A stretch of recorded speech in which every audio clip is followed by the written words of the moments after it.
It's Gammy again. I wanted to share a couple of things from years ago in my family. Our family, my aunts and uncles and grandparent, had a farm in northern Minnesota near a town called Wadena. And we used to travel there in the summer, not during the war because we didn't have tires for the car or gasoline. That was all rationed. But before and after the war, we would go up there quite often, a couple times anyway in the summer. And once or twice I remember going up there in the winter, but Minnesota with 3 feet of snow and frigid temperatures, you don't want to spend much time frolicking in Minnesota. But the neighbors up there were a Finnish family, and they had a little, I don't remember if it was a house or a cabin that was on a lake. And they would cut a hole in the ice big enough for one of their members, family members, to dip down in that icy water and not stay long, and then run up the bank to a sauna that they had there with hot coals and warm up. They said it contributed to their health, and I think it did. They were very hardy people, happy people. And we also had some Swedish neighbors that the men loved to have coffee. And in those days, pretty much for your coffee, you used a little coffee sugar cube.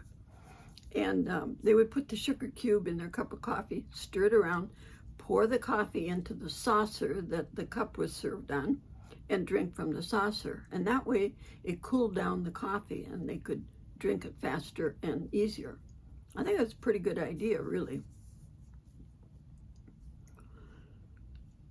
My mother-in-law came over from Norway when she was 4 with her family. And so after my husband and I were married, I thought, well, I'm going to impress her. I'm going to learn how to make Lefsa and KrumKaka.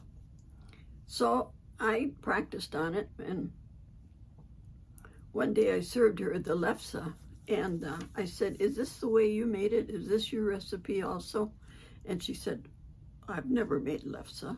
I've never made KrumKaka. Give me another piece. But I've used those recipes and that method in my family for years. And I still make KrumKaka almost every year.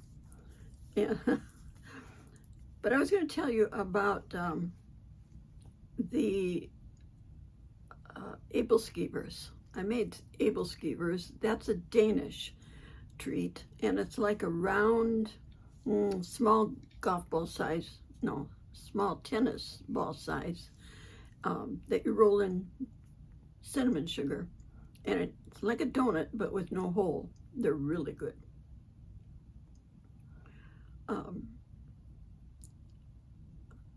I have learned to make Scottish shortbread, and I make that very often. Probably every month or two I make shortbread.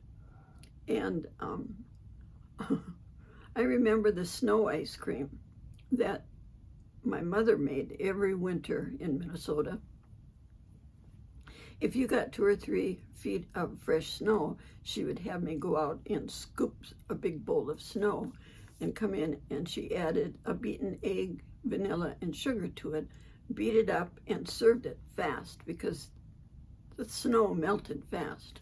Oh, that was the best treat. And she usually made it every winter. The trick was to have only white snow. Never bring yellow snow in. Today I make kefir, which is a fermented milk drink that's very healthy for you. Lots of probiotics. And I make really good quality yogurt. It's like a Greek yogurt in the consistency. I make that often. My great-grandkids love it. I make sauerkraut all the time. And I made a batch recently. It's hard for me to find a decent head of cabbage, one that's not so dry. So this last time, a couple weeks ago, I thought, well, I'll try red cabbage because I've never made it with the red. It tastes the same, but it's prettier color. Nope, still dry. But it turned out good. You know, it's edible, and it will keep for about a year in my refrigerator. And I think the yogurt, it keeps probably about a month. I have not tried haggis. I'm not opposed to trying it. I just really haven't had the opportunity. I would try it. I'm not much of a meat eater, but I would try it. I just wanted to share that with you because it's a very international menu, and they're all delightful in their own way.